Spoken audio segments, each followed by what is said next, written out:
Hello, everyone. Welcome, everyone. Hello. I'm welcoming Sherile Turner. I'm welcoming Lois St. Germain Connolly. Connolly St. Germain. Did I flip it? Well, yeah, that doesn't matter. I just call you Lois. You're just Lois to me. Not just Lois. It's Lois. It's Lois. I'm Ankara Rose. Welcome. I am really excited to have this conversation today. So I actually, before we say anything else, Lois was just saying something before we hit live, and I really would love, Lois is our in-between between me and Sherile.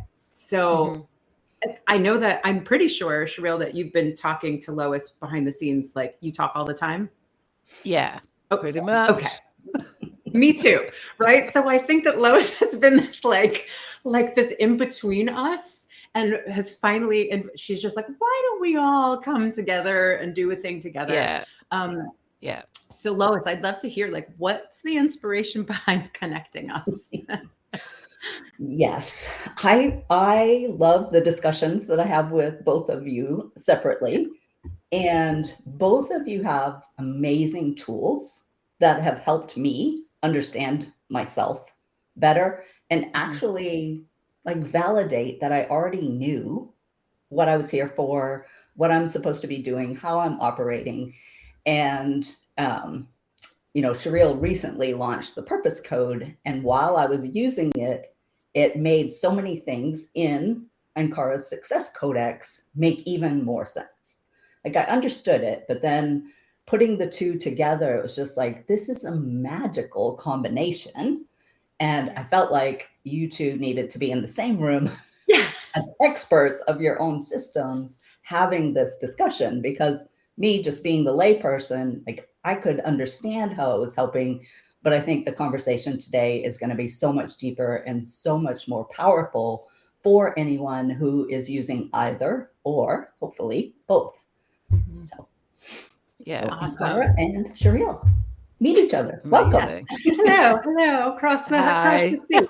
A little high across the sea. And when I was using the Purpose Code too, so for anyone who's in my audience or Lois's audience who do not know about this app, it's really, really incredible. And Sherile created it herself.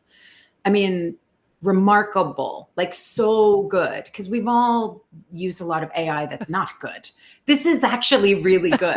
And I remember when I was playing with it, there were actual words that come up in my own Success Codex that were being reflected back from the app. And it's based on astrology, right? So her app, it's astrology, right? And I'll let you introduce that. And the Success Codex is rooted in astrology, but it also pulls in elements of, human design gene keys, the I Ching. So, but the root is astrology. And so for me, as someone who astrology was not my foundational basis, I mean, it was a little bit. My mom always, like, to this day, if my mom meets you, the first thing she's going to do is either guess your sign or ask you what your sign is. So it's always been a part of my life. But lately, like I've just been so interested in the astrology piece and going in all kinds of rabbit holes with that. So anyway, it works. Your app is awesome. The Purpose Code is awesome. Thank you. And I'm really glad that Lois has introduced us. Yeah. I mean, I've been hearing about you, Ankara, for many moons through Lois. And I think it's really interesting when we are connected with people, like timing is everything. But when we're connected with people and then there are these like connecting factors going on. So I'm always really fascinated when I'm like flowing in and somebody else is flowing into my kind of like energy. And then it's always so interesting to see where we're aligned and how we're, here to kind of, elevate each other, deepen our understanding and come together and co-create. So it's an absolute delight to meet you, but also just to find out more about the Success Codex and just understand how our work is coming together to support people in the way that Lois described. So I'm really excited to be here. I think this has been a long time coming. So Yeah. I'm happy Agreed. that it's happening under this new moon energy. You can't make these things up, but Right. yeah. So. The scheduling just happens to align with the star. I mean, I guess everything's always aligned with some star, but you know, a good star. This is a good energy for this conversation. Yeah. It is good. My birthday is actually tomorrow, so I'm very much in the Success Codex, right? Like we every 5 to 6 days, there's a different energy that we're experiencing. So I'm in my element right now, very much so. And so, So happy solar return. It'll be interesting to see what you're letting go of then, right? I had a conversation. Sorry, I will just be like, please. So thank you for permission when people jump to around, just flow. So I had a conversation recently with another Cancer sun, and we had a whole conversation around things that were ending in her life. And I think it's important that people understand that your solar return 2 weeks before, 2 weeks after, is not a time of new beginnings. It is a time of endings, clearing things out, making space for what is ready to come through in the next 12 months. And I gave her the example that I actually got married the day after my birthday. And those of you who know me know how that ended. So I didn't know what I know. I didn't know then what I know now. But it'll be interesting to see what you are completing. I don't think it's endings as in like, you know, this is abrupt. It's about completion. Yeah. Right. You've made this full circuit around the sun and you're ready to move into your next 12-month transit. So happy solar return. Thank you. Thank you. Yeah. I mean, it's interesting because I have been thinking a lot about that too, but more through the context of like, what do I want to bring into this next year? And in order to bring that in, I probably need to let go of some shit that is not congruent with that. Right. So that, you know, that's what I've been thinking about. And a lot of it is just like, I'm so tired of my own limiting beliefs. I'm so tired of like exhausted by them. You know, I do a lot of like limiting belief clearing and this work. And there are just some core wounds and some core issues that they just come back again and again and again. Mm-hmm. And I don't even think, I think that's by design. Like, I think it's a good thing. I don't think it's a bad thing. But sometimes I just get sick of my own shit. And so that's where I'm at right now. Like the day before my birthday, I'm like, I'm sick of this. I don't want to bring this forward. So hopefully, you know, I think sometimes it's like starting a new diet. It's easier for me to add healthy food than to restrict the food that's not good. So that's kind of my plan for this year. Is like, let's just add in a lot of good until the bad is just irrelevant and just kind of falls away. Yeah. And let's see what does kind of flow out as more flows in. But I would say that the astrology of this month is actually really supporting you in terms of having greater awareness of how those wounds might be serving you, and also allowing you to just be grateful for, acknowledge, and let some things move on in their own time, as far as coming home to yourself, understanding what works for you, and also understanding what has been your responsibility, whether you made that mess or not, right? It's a lot of ancestral stuff and karmic patterns coming up. But we have beautiful formations happening this weekend, coming and into next week, that will actually support all of us in terms of having those realizations about what our next phase of life or the next era is promising for all of us. So yeah, it's interesting that you say you're just like tired of your own shit. We all get tired of our own shit, you know, and acknowledging it is as much as we need to do, I think. Yeah, I think so too. I mean, I don't know if you've had this conversation with Lois, but I have, the whole like personal development thing and needing to fix and needing to heal. It can be a little like, it's a little overdone.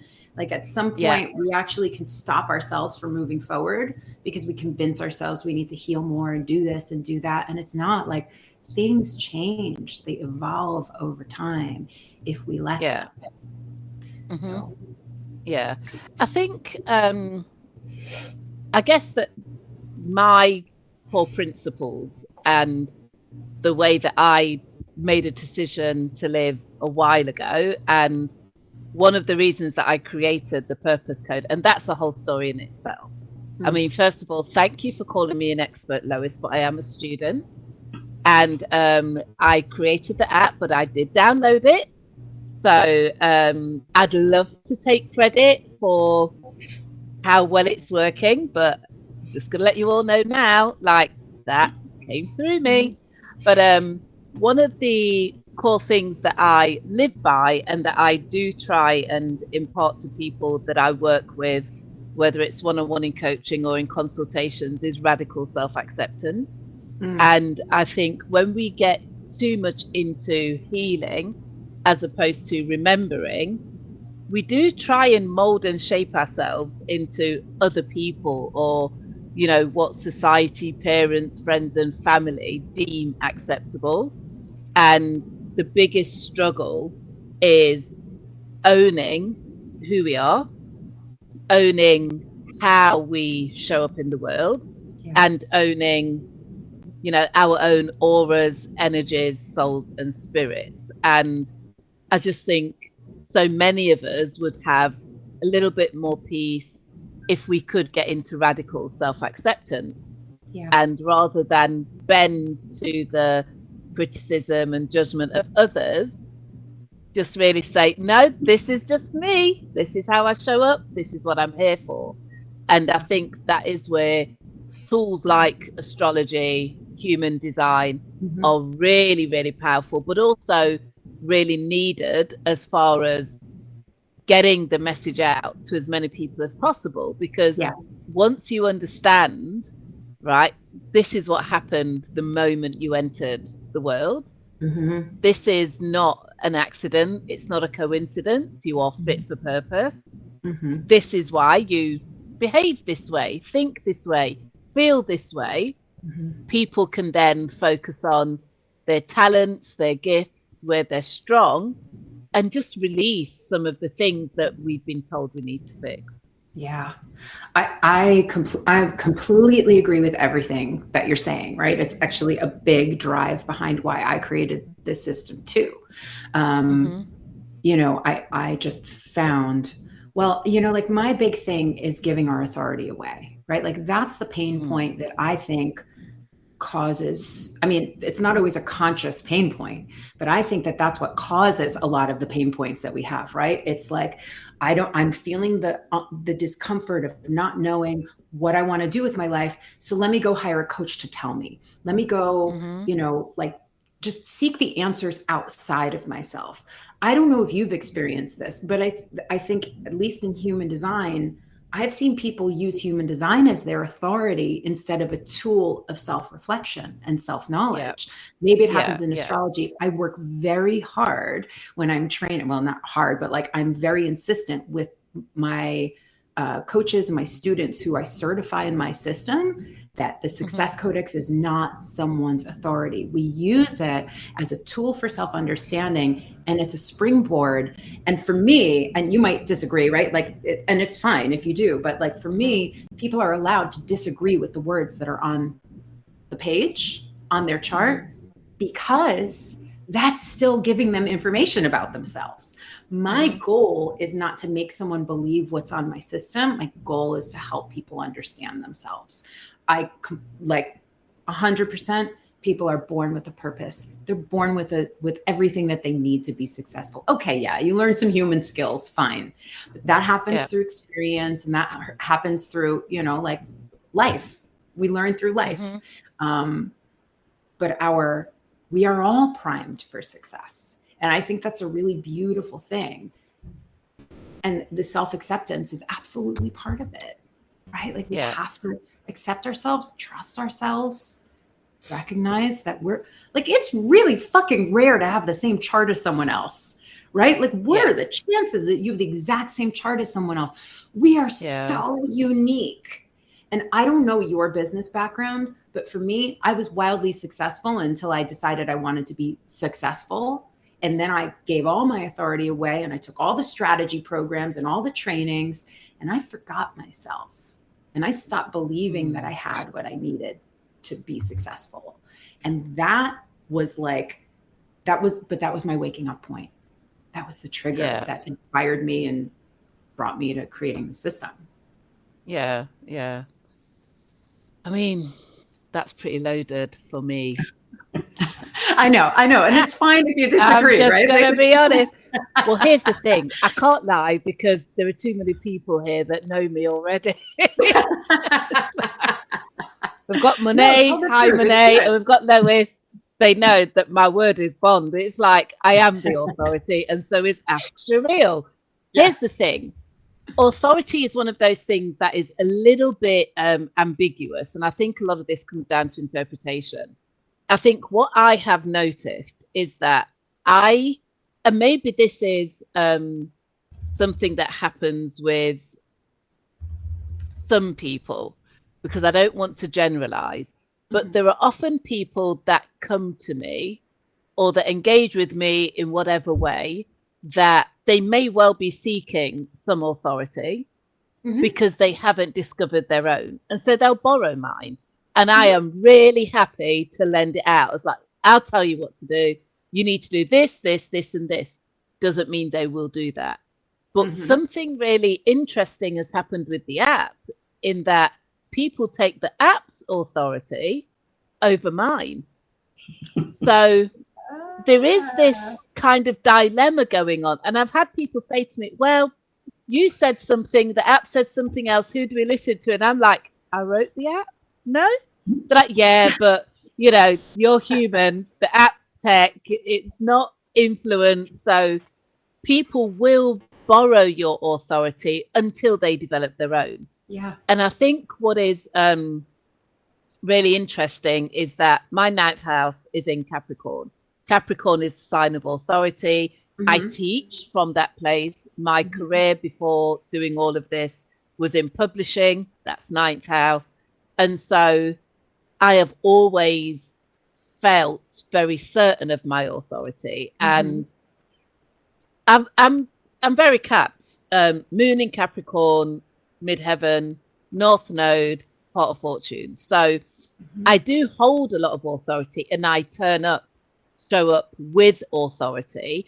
And I think one of the things that I learned maybe quite recently in the past 2 or 3 years is that I tend to have enough authority to lend that to people while they discover their own. And those that do have their authority, that are already feeling kind of sovereign, what they will come to me for is maybe permission, right? To stand in their authority. And so I really think that we're all on this spectrum of whether it's awakening, becoming more enlightened. The form of astrology that I practice is evolutionary, which is all about the soul's journey. So depending on where people are, whether they're in consensus, individuation, spirituality, depending on where they are is where they stand with their own authority. So if somebody's coming out of consensus, they're not going to have that much authority over their own life. They won't be in contact with it.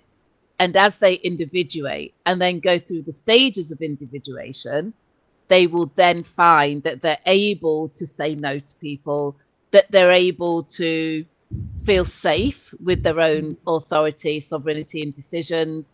And then as they move forward, that strengthens. So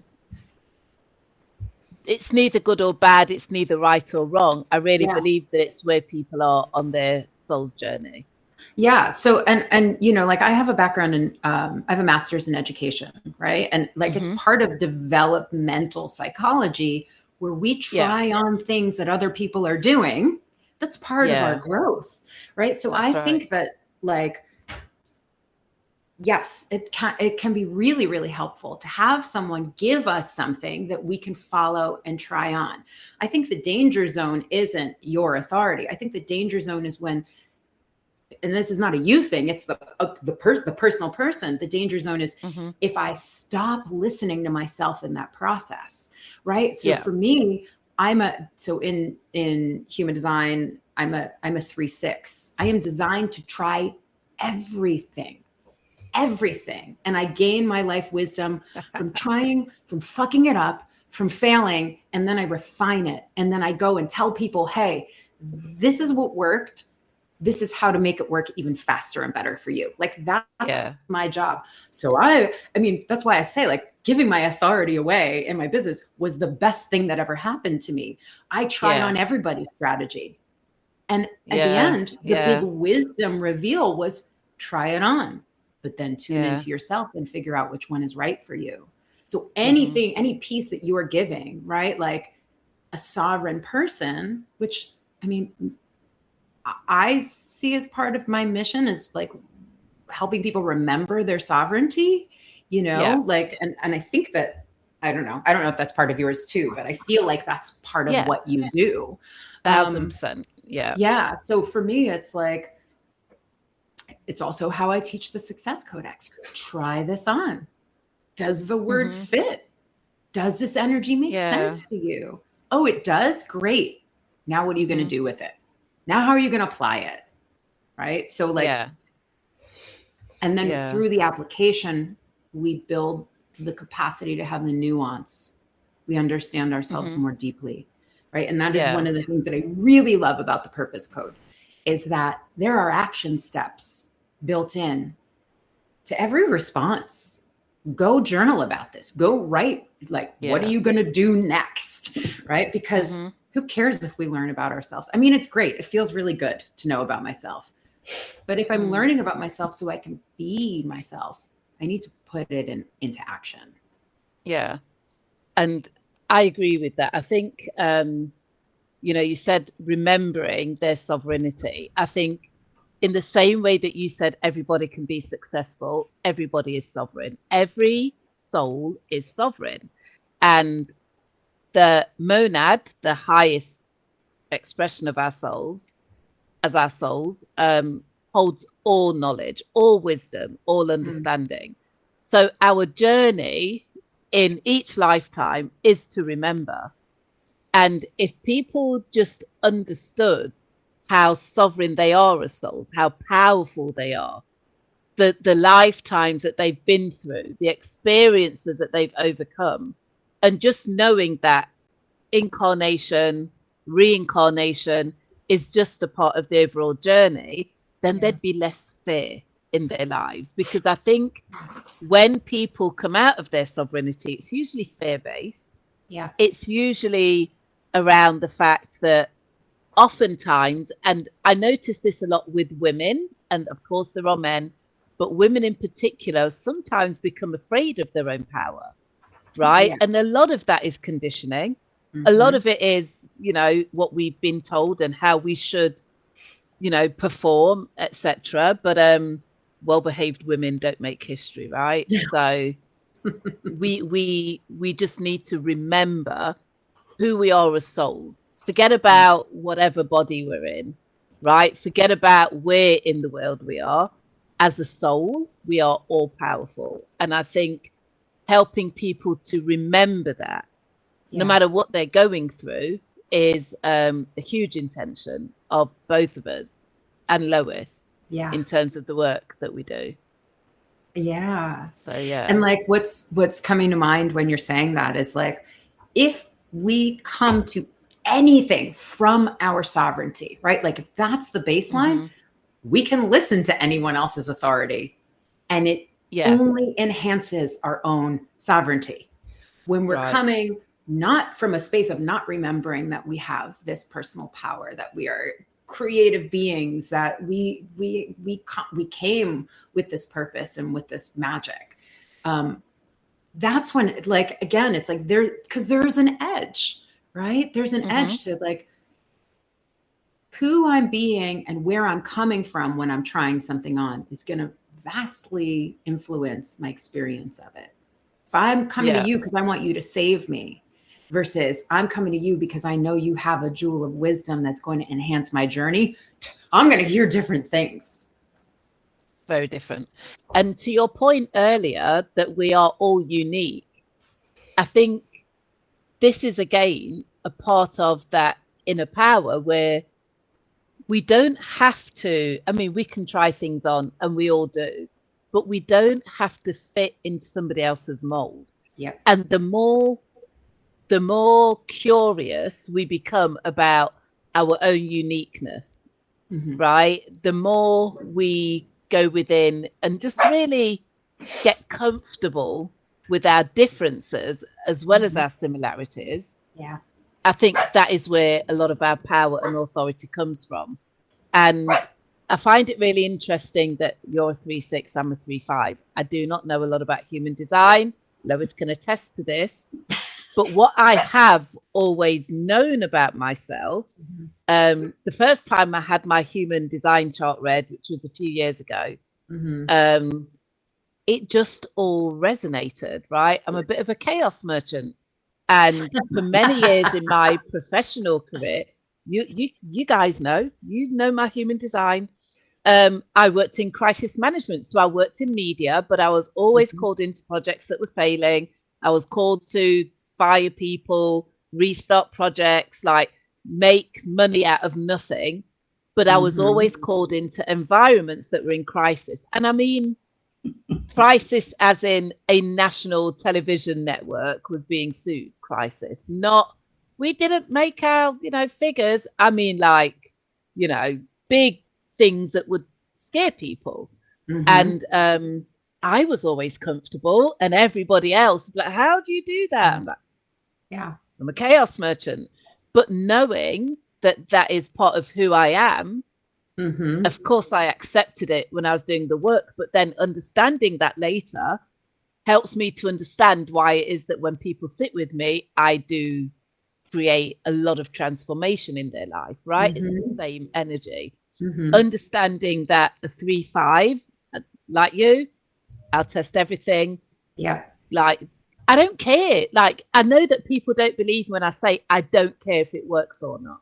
Yes, I same. know that people find it really hard to believe. They're like, so what happened to that? It's like, it didn't work. No one bought it. No one watched. No one listened. I don't care. They're like, how do you not care? I was born like this, right? It's who I am. Yes. And then line one is trembling. I know. I was like, oh shit, I need to know. Give me the knowledge. It can't fail. Right. And it's like, just keep going, like rinse and repeat, right? You don't fail, you learn, right? You win or you learn. So it's like being able to just like almost have confirmation on how you feel and how you show up every day. I do not remember, hold on to, like reflect on anything that didn't work. And the things that do work are just part of the process, right? Like I'll create huge things, build teams, make products, and walk away. And people are like, you never took anyone with you. Like, no, because I built it for them, and now I'm on to the next thing. And people are like, how? That's what I'm here to do. Which right? is so like 3/5 manifesting generator too, right? It's like you can create, test it out, move on very, very quickly, right? Yeah. Some people and have no attachment, and people are like, how? I'm like, I can't explain it. It's how I am. But being able, I mean, I guess because of the career I worked in, it was very alternative, right? I was in media. I was definitely like kind of boiler room environments. And even though I did really big projects, it was all very maverick type energy. So I was never going to be held to certain HR rules, shall we say. But it just worked with my energy, and I've just always been entrepreneurial. I just can't even imagine being held to other people's ways of doing things because they don't work usually, right? If I'm there, it's because that doesn't work. You call for Sherile, like here in the UK, like in they're like, oh, the big guns are here. People would literally like either try and take me out for a coffee or pack their bags, right? I walked in the office, they knew. But it's like, if I'm here, something's not working. Yeah. And now that energy, it's a little softer and kinder now, right? Mhm. I had my dark night of the soul experience. I've had, you know, my awakenings. But now it's like, if you're here with me, something's not working. We're going to transform that. Just Yeah. trust the process. And Yeah. I just know that that's what I do. Do you know what I mean? So Yeah. I want everybody to know what they do when they show up. I want people to be so confident in their own uniqueness, in their own purpose, right? In their own skin. Just get really comfortable in that whatever it is you're here to do, there's a huge purpose for that. It's not bigger or smaller for anybody, but you've got to really believe and trust in what you were designed for and then live that out fully, you know? I love it. I'm And curious. yeah. I was just going to say, I'm curious, does that show up in her success codex? That's what I was going to say. I'm over here smiling because I'm seeing all of these pieces in your success codex. They're all right there, which is so awesome, right? And that's like that's where I start to go into like nerding out territory. Can I share your codex? Yeah, let's go for it. Yeah. And let's just explore it together. And, you know, as I said, what I say to all my, you know, anyone who I bring the system to is like full permission to disagree, to push back, to be like, I don't see it. I won't see you, and we can't see comments when I share the screen. But I am going to zoom in here a little bit. But just to anyone who's brand new to the system, this is the Success Codex. This particular Success Codex is unique to Sherile. Yours will look different. The shapes will be the same, but all the words inside the circles are different. And you know, this is a map of specific frequencies that Sherile was imprinted with the minute she was born. So just like astrology. And what we've done here is this is rooted in astrology and human design. So there are absolutely lots of links and crossover. And I'm sure there are pieces that Sherile, who's an expert / student of astrology, will kind of feel these connection points. But, you know, we're looking at the planets and the very, very, very specific energies that the planets, we can almost say like they highlight or they activate for her. And so she has these propensities. Maybe they're themes, maybe they're talents or gifts. They can express in their highest expression. They can express at a shadow or lower expression. It doesn't matter. It's still that expression. And this is like the energy that's almost like a foundational map that she's working with in her life. And your Success Codex, if you download yours at freesuccesscodex.com, will tell you that. But, you know, first things first. So again, all of these colored boxes, right? These are different planets. And so we always start with the sun, which is in the center. Oops, let me click here so you can see my mouse, right? We always start with the sun in the center because it's your primary genius, right? Not that the other pieces are not wildly important, but this is a big core aspect of who you are, the light that you bring into the world, your home base. And for you, Sherile, it's 6.3, which is diplomacy. I want to talk about what I mean by diplomacy and how, you know, you describing, I can't remember the language you use, but like you come in and you put out those fires, right? Like this is your magic. And there's lots of ways, like I want to be clear, like you can be a plumber and you can have 6.3 as your sun. Okay. You could be a teacher. You could be a mom, right? You were, you know, when you were in that role, you were doing it through this work. But this is the magic of being the bridge.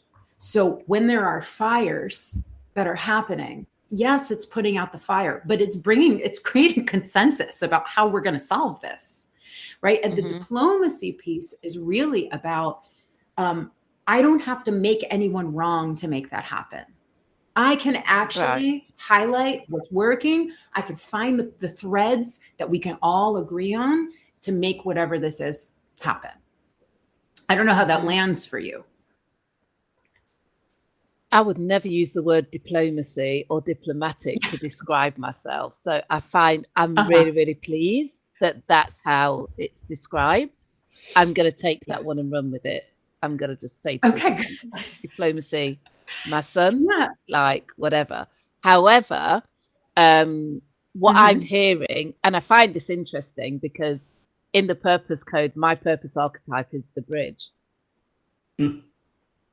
Are you serious? We are so aligned. Yeah. Wow. We are so aligned. And yeah, so that's the first like thing that I wanted to touch on. But am I so nerdy that I'm like getting tears in my eyes when I heard that? It just made me, I don't know, it just made me emotional. That is my purpose archetype. Yeah, I am the bridge. And it's very similar to what you've said, in that my job is not to go in and say to people, you have to do this and you have to do that.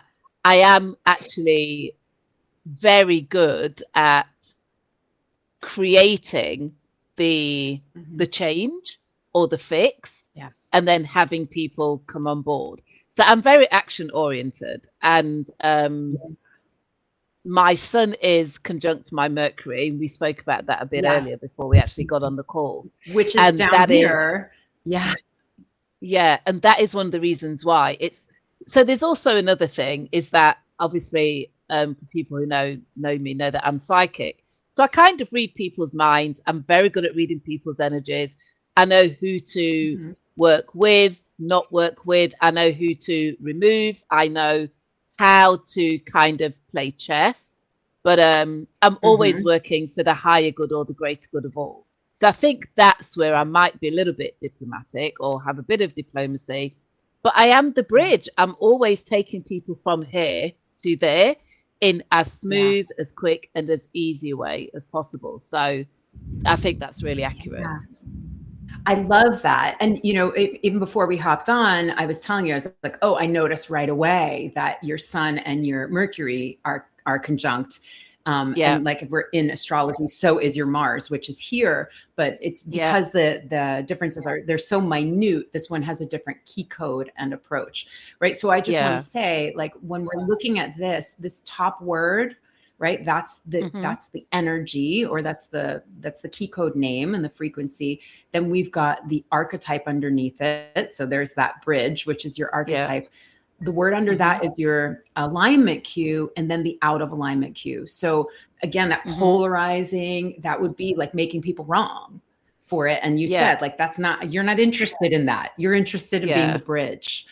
And then I wanted to just show this one difference, because you'll see this is 6.3, and then your Mercury or your expression is 6.1. So for you and who you are, it is all about experimentation. Right. Yeah. And you're bringing this diplomacy and this capacity to be the bridge into your expression. It's the way that your mind works, and you bring it into the world. Your communication superpower is teaching. It is. Yeah. Right? And I resisted that for many years. I was really against being a teacher, and I didn't even like teachers, which is probably why I should have known I was a teacher. Right. Good reason sometimes. So, well, this is what happens to us, right? When we're out of alignment with what we're here to do, we will have, it's the same as like meeting somebody and putting your finger in. That's actually something you need to work on, right? So, but yeah, it is definitely something that I do. I mean, part of my astrology is that I have a lot of precision and a lot of translation skills. So a lot of the work that I do is about taking quite high level or complex ideas and theories and making them simple and easy to understand. Not that people can't understand them, but my intention is that people can work with them very quickly. So yeah. Which is actually your South Node, by the way. It's not on here, but that's what your South Node is.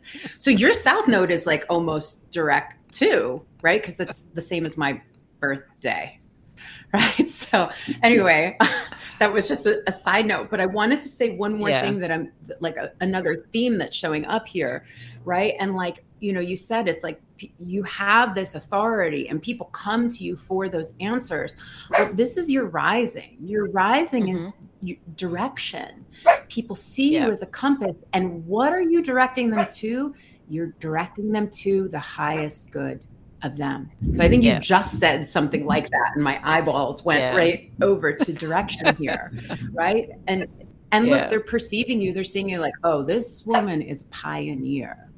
Like, she's going to do it first. She's going to do it her way. She doesn't give a shit about the rules. She's going to pave the path for us, right? That point three, you're experimenting. You don't, right? Like, yes, in the best possible way, you don't give a shit, right? Like, you're going to do what you feel an impulse and call towards doing because you're designed to do it. That's part of the gift of what you are helping people to orient towards. Right. And the interesting thing that I talk a lot about impression here is this isn't something you need to build. This is something people already see in you. They see you as a compass. I mean, look at what you created a compass for people with the purpose code. Right. So here, you know, for whoever is watching, I have a feeling you already relate to this in whatever way. But, you know, whatever you have here, it's not about, oh, now I have to try and become it. It's like, can I just rest into the fact that people already assume that I'm like this? So I don't have to I have nothing to prove here. I can just lean into it. Yeah. And keep doing it. I think what tends to happen is that people are sometimes demonized for their natural way of being. So if people don't look the way people expect, or you're not old enough, young enough, whatever it is, and you start acting according to your being, and people can't receive that, they'll try and stop you from doing it, right? So I am very protective of my way of being, and just will not allow people to shut it down. So I think this is what I want people to be able to really relate to, is that if you're designed like this, please go and do it. Because if you don't, that energy is stored somewhere, and either it internalizes and becomes dis-ease, or it leaks out in other areas. So just use it where you should use it, how you should use it, when you should use it, and let's just get on with it, right? Because it doesn't go anywhere. It either internalizes, which is not working for your good, or it leaks, which is also sometimes problematic. Right. But and I talk about that same thing in the context of like, how much fucking, I'm just cursing, how much fucking work does it take to push yourself down and not be yourself? It takes so much work. It's such a waste of energy. You've got all this potential, and you're right. And we do that work because we're conditioned to do that work, to push it down. But same, right? Just like, please go live this design. There's nobody else that has it. But also, here's the thing that gets really problematic for people, is that because you are who you are energetically, you'll be called into spaces. Now, imagine you were called into a space and your being is about leadership, and you've decided you don't want to put your head above the parapet. Now we've got a whole load of headless chickens. Nothing's happening. No one's going anywhere. And you're in the middle pretending it's not you. But everybody's looking to you because your energy says that. And then they get angry with you because you're not activating. And they're like, why are you here? And everybody else will be doing the same thing, but everybody's angry at you. And you're like, why is everyone angry at me? Because you're not activating and you're not doing what you came to do. Right? I have so I have a lot of like sort of spiritual experiences, and I was given a very long time ago spiritually a shield full of precious stones. This is in meditation. And a huge long sword, and nothing for my back. Now I know that I pioneer, I know that I'm a trailblazer, right? My back is full of arrows, but they don't affect me, but I'm protected on the front because I go first, right? If people just know what they're supposed to do, when they're supposed to do it, then they'll understand very quickly that they are designed or protected to do that work, right? So I sit with people all day long, doing psychic readings, speaking to loved ones who have passed, dealing with grief, and people like, how do you do that? That is so exhausting. I'm designed to do that. Not that I don't get exhausted, not that it doesn't take a lot of energy, but not everybody can do that. But then I can't paint a picture, right? I can't. There's a lot of things. I'm trying to think of things I can't do. I can't bake sourdough. I don't even know what a starter is. Same. Right? So it's like, hello, genius, everyone. Where's the lady with the starter and the sourdough? Please come forward. We had to give her a lesson on what a starter was a couple of weeks ago. She's like, what are you talking and about? Everybody's looking at me like I'm crazy. You don't know what a starter is? Where were you in COVID? I was doing readings. Yeah. I was doing psychic readings in COVID. Sorry. Right? But it's like, don't ask me to bake sourdough. Ask me to speak to your loved one that has passed on. Right? Like, let's just get really clear about what we're here to do and just get out there and do it. You know? Yeah. Like, that was a big revelation that I had. Oh, wait, were you going to say something? I was just saying, you took her chart down, but my first thing that I honed in on, based on the discussion that we've been having, especially around authority, was her Venus attraction is the sage, the wise one, sage, right? Yeah, I was looking at that too. To her for her authority, and I thought that was fascinating to see. Yeah. Like, I mean, and even the authenticity, right? Where she started off with, okay, I can't lie. Like, you guys know this is the truth, because she is as authentic as they come. Like, what you see is what you get, no matter if it's in front of the camera or behind the camera, right? Yeah. So you know what's interesting about that? My Venus is in Leo, and Leo is sovereignty, right?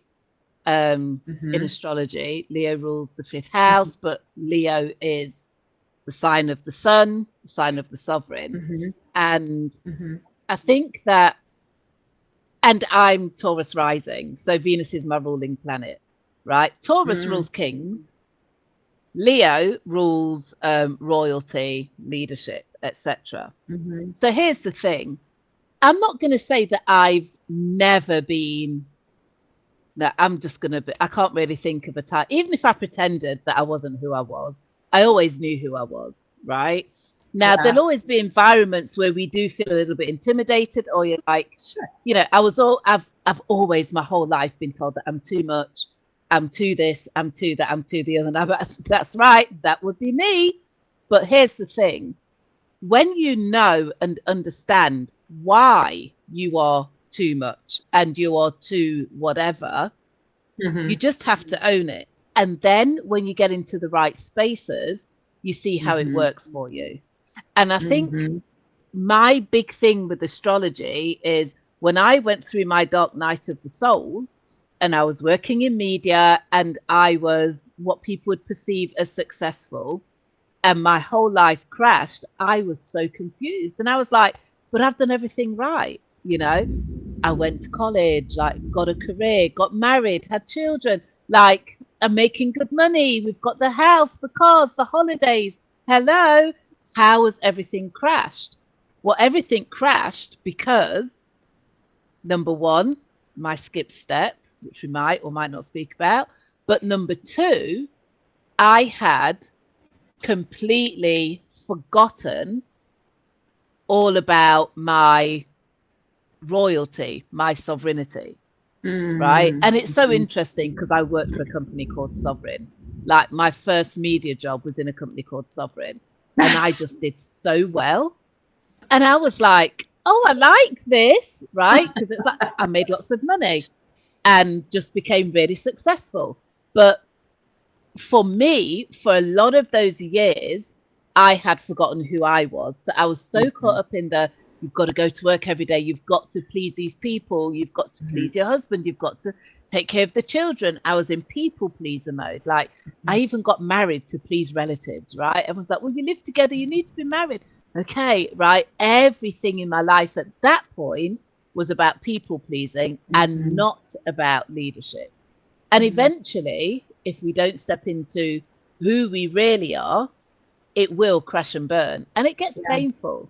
right? So it's almost like, if we are not accepting what am I supposed to do? I'm Taurus rising, my Venus is in Leo. I better stand up, take my position, and deal with whatever that requires, right? Mhm. And rather than shy away from it or hide from it, just do the internal work to be able to stand in that position, right? So it's these things happen in life just to get us back on track, right? The universe sometimes has a 2x4 and will hit you over the head. It's like wakey wakey. But then if we do accept the challenges, it's never going to be easy, but it'll be more peaceful, right? We'll be more content. But it's easier, right? Like, I talk about that all the time. It's like crossing the line into trusting yourself is the fucking hard part.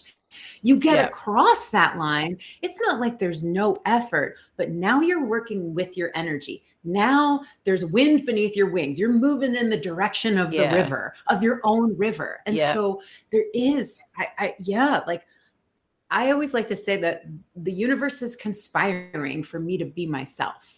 Right? That's right. So it's going to give me opportunities, sometimes positive ones, sometimes negative ones, sometimes challenges, but I'm always going to be invited to be more of myself. And sometimes if I don't get that message, right, there is that dark night of the soul. And I mean, at least my understanding is there are also some like big lifetime transits and cycles that come in that kind of set the stage for you to like, think about like Uranus opposition, maybe, or your Chiron return, or like these pieces, like, all right, I bet, like, time to look, time to get honest. It tends to be a Pluto thing. Yeah. A Pluto. Okay. Yeah. It tends to be a Pluto thing, right? Most of the time. Yeah. So, I mean, so it's interesting that you say Uranus opposition. And Chiron return can actually be quite kind. And what we're talking about, for anybody who doesn't know, is Chiron is an asteroid. It's called the Wounded Healer. And it tends to come back to the point that it was in our charts when we were born at around 45 to 50 years. This is what people refer to as the midlife crisis. And if you haven't faced some of your childhood traumas and the woundings that go on in life, it can feel like everything comes back all at once. And becomes like a bit of a to-do, which is why people go and buy red sports cars or whatever. Now, one of the things that Uranus does, which is really interesting, is Uranus is the planet of disruption.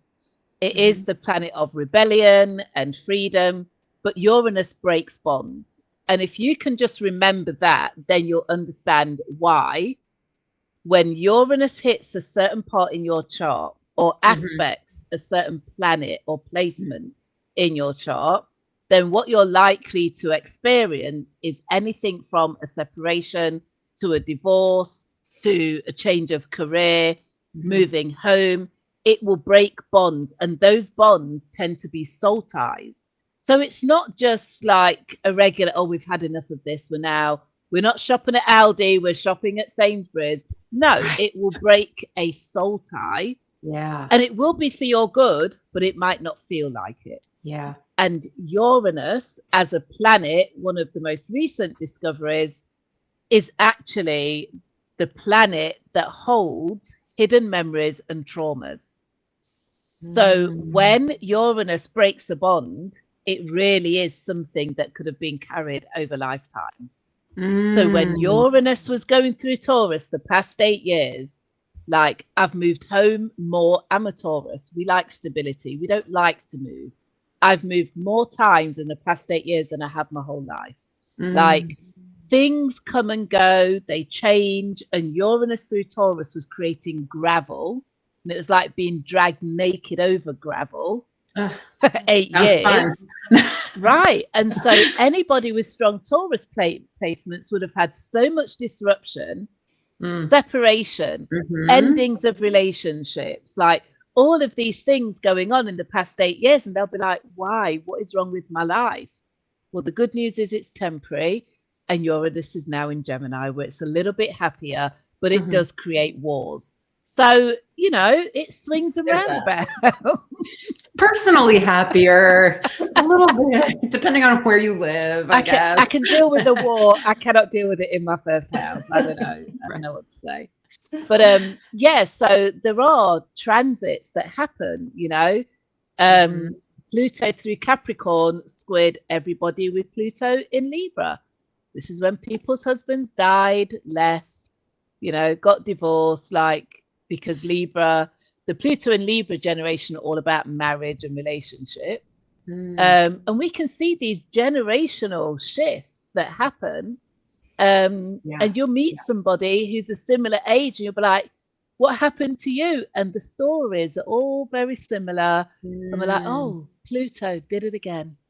Yeah. That's interesting. I'm going to go down that rabbit hole next.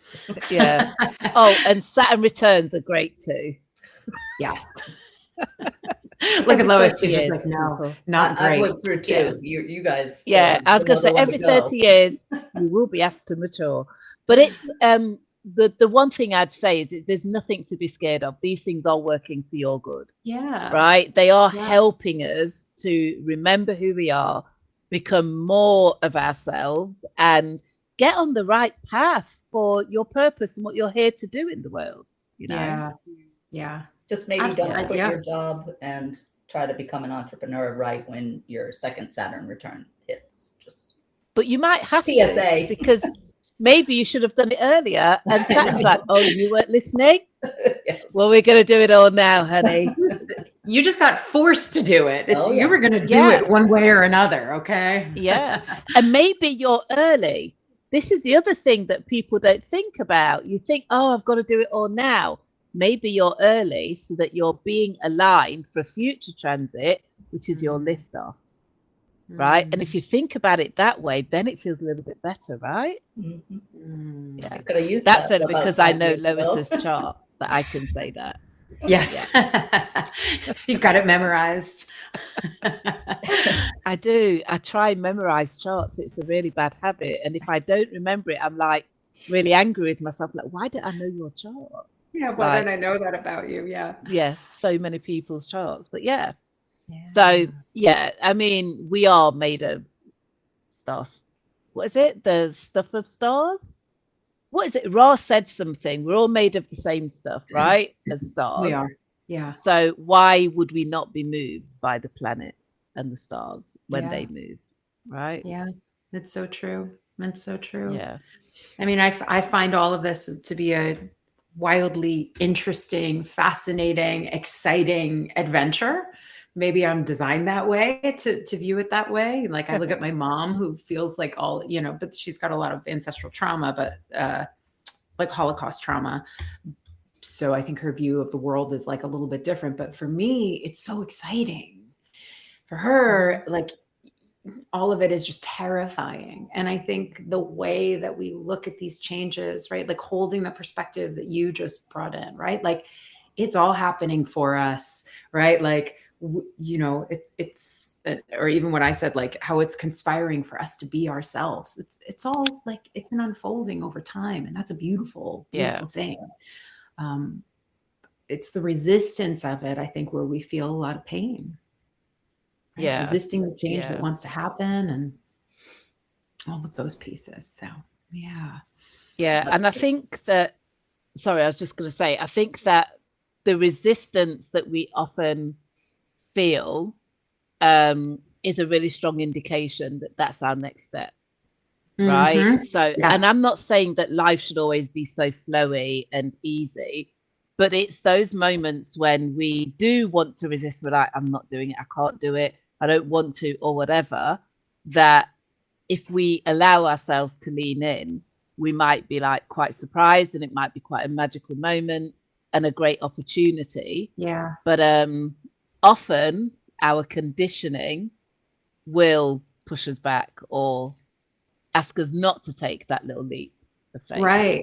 Our conditioning are, again, like ancestral trauma, subconscious fears. And I think like one thing that I've like I really spent a long time experimenting with in my body was knowing the difference between something that's really a no for me or something that I'm just afraid of.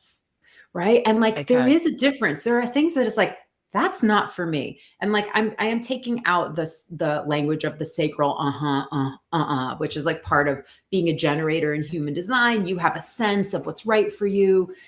We all have that sense. I'm not going to buy into this whole thing that if you're not this type in human design, you don't have it. There is a difference. There are things that are not right for us. We can still say yes to it. Okay. But then there are other things that are absolutely right for us. And we're just afraid to move towards them. And being able to feel the difference of that in your body can help you make decisions and help you kind of find that courage. It's like, this is a yes. I'm saying no because I'm terrified. So how can I support my nervous system? And maybe even like, and this is your genius in Mars, by the way, is like shifting your perspective to find the perspective that can help me make that move despite being afraid. So what's your astrology, Ankara? Mine. I am a Cancer sun. I am an Aries rising. I am a moon in Capricorn, and I have a Libra stellium. So I'm all cardinal. Yeah, right. So here's the thing. So what you just said is that you spent so much time working in your body to really figure out what's a good yes and a no for you. The reason that works for you is probably because of your Cap moon, maybe a little bit because of your Libra stellium. So there are other people. No, your Libra stellium will have you more in the air in your head. But there are people that will try and do what you did and it won't work for them. Right? So true. You have the ability to, because what you're doing when you're working with your body is you're actually grounding and bringing energy up from the earth into your body and back down again. Right? So you've got this energy flow, which happens very easily. But also as a Capricorn moon, more so a Cap moon, we're really hard workers, right? We are very practical, very grounded, have lots of authority, and we will work in the material, in the physical, constantly, and we tire not very often, right? We will outwork most people. And having the ability to just be like, right, I'm now going to figure out, is this a yes or no, right, is not for everybody. No, well, that's true. That's true. I worked to make that a habit so that I don't have to think about it. My body just knows and I know how to listen. Yeah. You work to make that a habit. There are other people who may get the same thing based on certain thoughts, right? Or certain vibrations. And so the idea that, and also your Aries rising. So not only are you cardinal, but your whole chart is a cardinal cross, right? So not only are you a leader and not only do you go first, but you also have this really incredible ability to almost, it's almost like, it's not the same stubbornness as a Taurus, but it is like, you will just like keep going, right? With the head, you'll be like, I'm going to keep knocking on this door until it opens. Yeah. Which is very powerful Aries energy. So you don't give up easily. You're not going to be like, oh, that didn't work. Like, I'll go over here. You're like, no, there's something here. And I'm not going to stop until I know what it is. Yeah, I'm tenacious in that way. I'm tenacious. I'm persistent. Yeah. And you don't stop, right? You take action all the time. Like those 4 placements are the cardinal cross in your chart. And what's really interesting is that anybody that comes to you to work with you, they have so much of that action energy available to them. They might think it's theirs, right? Because you are a cardinal cross, right? So you're like, how do you want to move forward? Do you want to do it with work? Do you want to do it with your emotions? Do you want to just be like resilient? What do you want? Like, and you're like, I've got it all going on. And people will be like, this is great. And off they'll go thinking it's theirs, and then it will diminish and they'll have to come back. Yeah. Right. So, but you have that power, like you're a bit like Wonder Woman, right? As in, you take all the action, but you get results, right? Very rarely will you spin your wheels. You'll be like, now that I've opened the door or kicked it down in some cases, you're like, I'll get in there, I'll see what work needs doing. And then you're like, now that I'm in here, I'm going to decorate it and make it look beautiful, right? Your Libra stellium. I'm going to make it a home with your Cancer sun. And you're just like out here building like amazing spaces where people come in and they think it's them. You're a little bit like Alicia Keys, you know, like everyone thinks they can sing when they listen to Alicia Keys. Everyone thinks that they're got this action powered like way of being when they come into the spaces that you build. So if anybody's lacking motivation or inspiration, you need to come and see Ankara. Yeah. She's like dripping in it. Yeah. And that's one of the things, you know, for sure, clients come to me when they're ready or it's time to take action. But it's also one of the things that I notice, like it's just part of my own integrity and values. I feel really strongly about setting people up with their own habits, right? And it's interesting. I'm not a very consistent person in a traditional sense. I'm a persistent person, right? Persistent versus consistent. There is a difference, right? I'm not disciplined, but I do have this calling to keep on going towards something that my mind doesn't know why, but my soul is calling me to do it. And so I will do it and do it. But I do a lot of work at helping my clients build habits. And that probably is, I mean, I'm assuming it's that moon in Capricorn, right? Like, let's do the work to create the structure so that when I'm not there, you can still hold this momentum in your own way, right? So I try to pull myself and my way out of the picture when I'm working with clients because people reflect back to me what's very natural to me, and I don't even notice that I do it, which is I'm always creating, I'm always moving, I'm very prolific. I'm like, the ideas don't stop, the programs don't stop. I think it can appear manic, but in my mind, it's like everything's kind of like got its own little cog in the wheel, like it's lots of little spinning discs. Yeah. And I can kind of like make one move a little faster and slow one down and move through my life that way. But not everyone's like that. Some people are like, you know, I focus on one thing and I want to build this out. But yeah, I mean, you want to get things done, come to me, because that is what I help people do. It's also why I moved from just giving like general, like here's information about you and your success codex to you get the information, but we're going to apply it. That's your Aries, right? Your Aries and your Capricorn, but that Mars energy in your rising, like people need to get behind you. If people are trying to get to the next thing, or they're a little bit afraid of their own power, or you know what is calling them, they need to get behind you.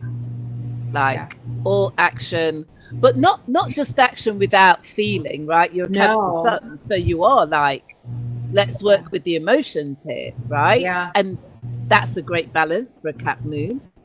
Right? So it's like, not only are you able to help people work, but you're able to help them really get within and understand the emotional leadership that they need as well, which is and like just be kind to themselves, like just being kind to yourself in the process. I think it's really important, right? Like it's not being an entrepreneur and pursuing these things, it's not for the faint of heart. Like it is an initiation, it's a mystery school, you know, we're going to be tested. But I don't think anyone who's drawn to this doesn't have a soul calling to be tested in this way. I agree. I think maybe it is because of my son being in Cancer. I feel all that Capricorn, but I bring a lot of heart and warmth and compassion to the process.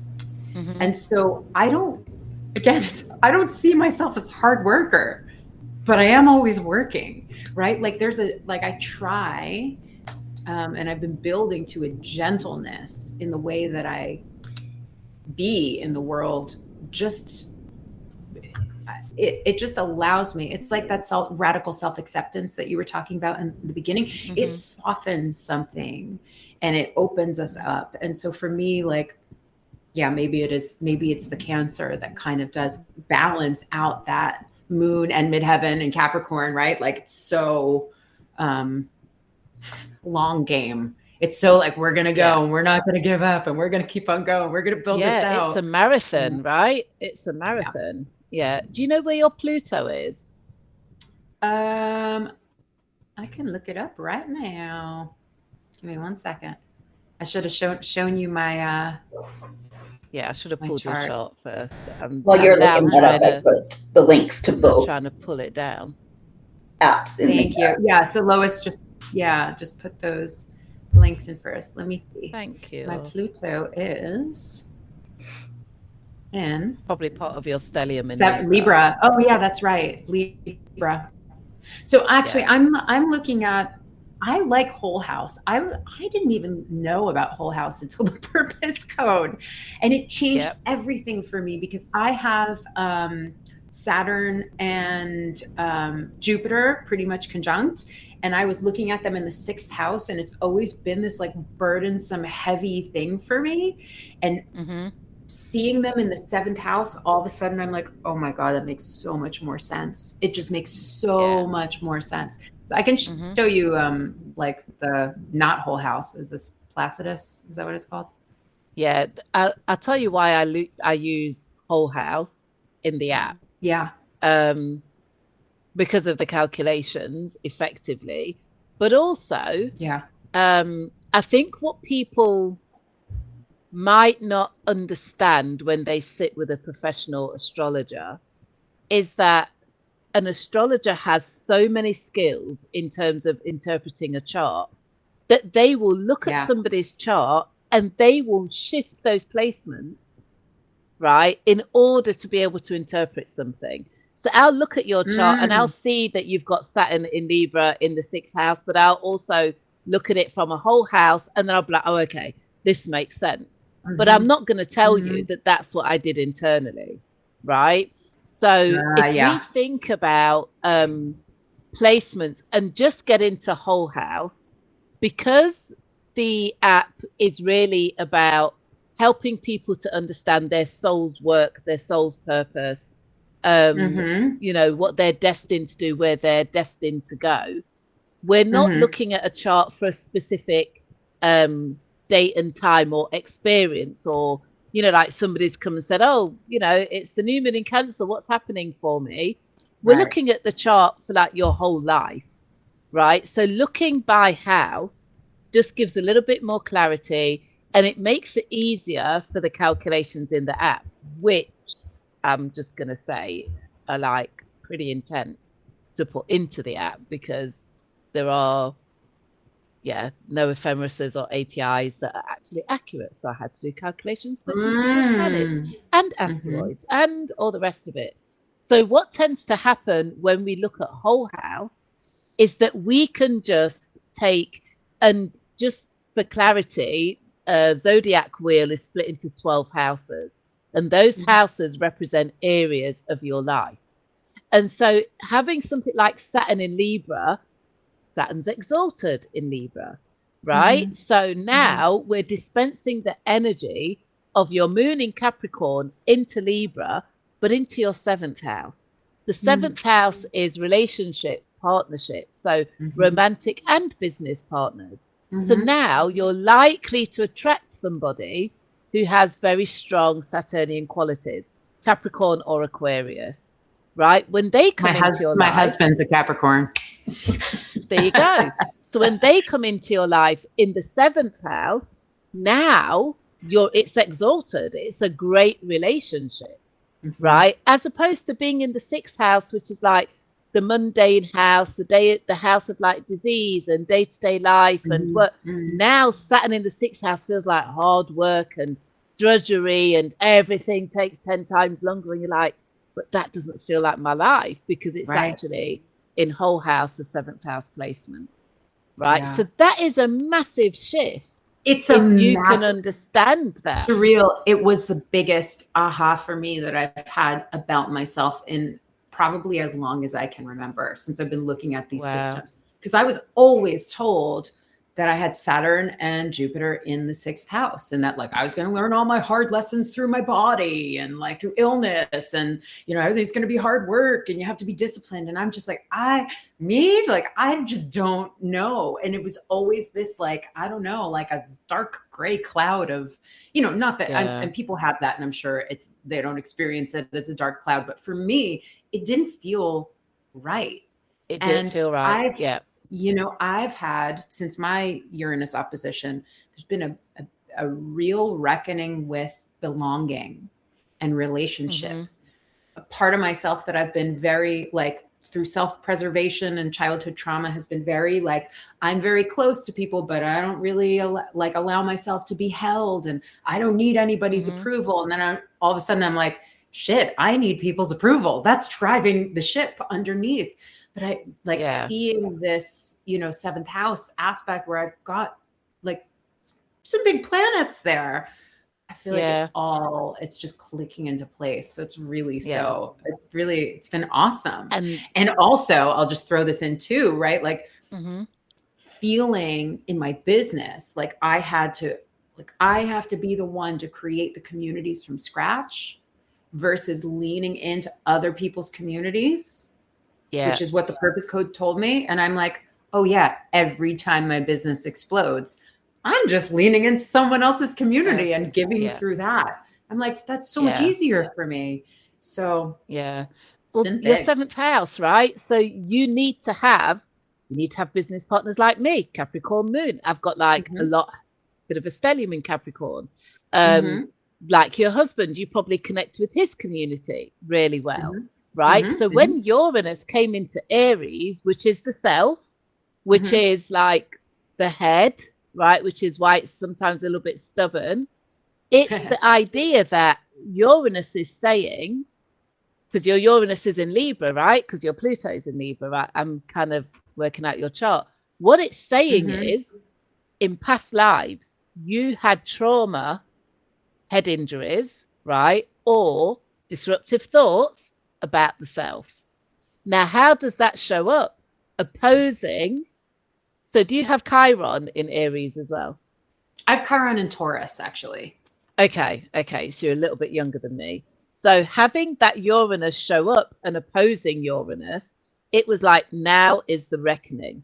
Now is when this surfaces for you, and now is the time for you to correct that long-term thinking or conditioning, right, that prevented you from understanding this.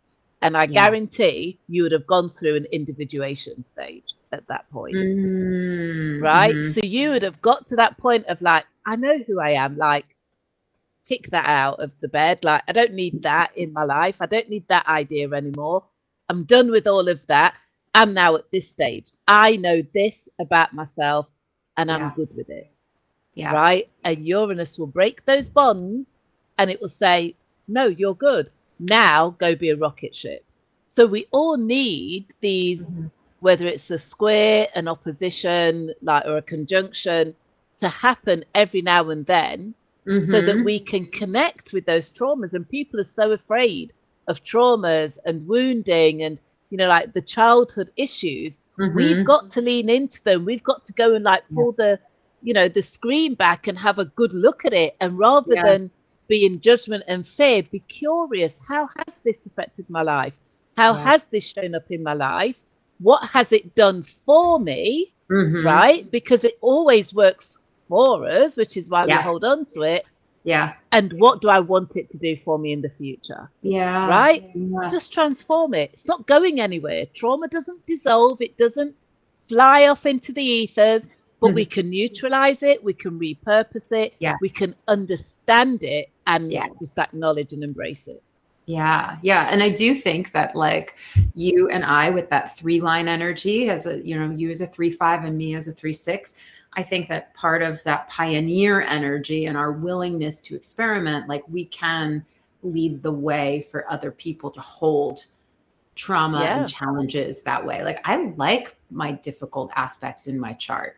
Maybe I'm a weirdo, but like I like them. They give me like, they make life like interesting and something to work through. It's like some resistance to press up against and to understand myself by pushing up against it. It's a good thing. I mean, I think nobody really likes to be uncomfortable, but it's all about how you hold it, right? How am I viewing it? And it's all about understanding. So, for example, I have Saturn in the second house, right?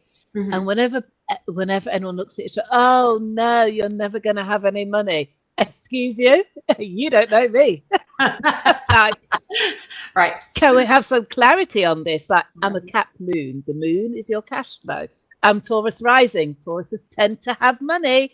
But all it means is that you'll be richer when you're older, but also that you just have a longer sales cycle, honey. And when that money comes, it comes in big. Don't expect to have lots of little ping, ping, ping payments. Long sales cycle, big deals. I worked in media. I worked on events like the PGA Golf Tours, like the Super Bowl. That is not little money, but it is big sales cycles, right? It is like big events, like, and things that go on forever. So working on a bigger, longer project, yes, you've got to be able to tolerate the famine, but then the feast is spectacular. So when people come to me with that, I've got Saturn in the second house, it's okay. Be disciplined about your income, learn how to save, maybe invest, right? Figure that out, because when the money comes, it's a money drop. Now understand how to use that. But I also have Jupiter in the 8th house, which compensates and helps me to make lots of money for other people. But the point is, just understand what it is and know that you are actually designed for that to work for you. Right? So and we all have our own, we're all set up for it. We're all set up for it. We just have to understand how it works for us. I can't look at you and be like, I'm supposed to make money the way you make money or the way Lois makes. If I do that, I'm fucked. Because then I'm comparing myself.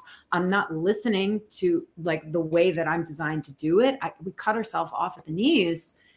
I mean, that's why these systems can be the complete game-changing, life-changing tools for people.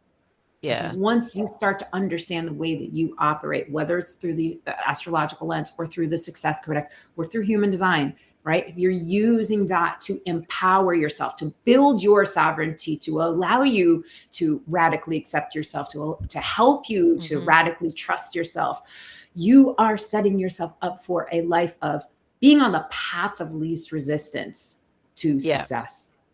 Yeah, because one size just doesn't fit all. And I just think, when you learn something about yourself and you understand, this is how I'm built, this is how I love, this is how I earn, this is how I work, whatever it is in the world, like just use it to your best advantage, and radical self-acceptance, right?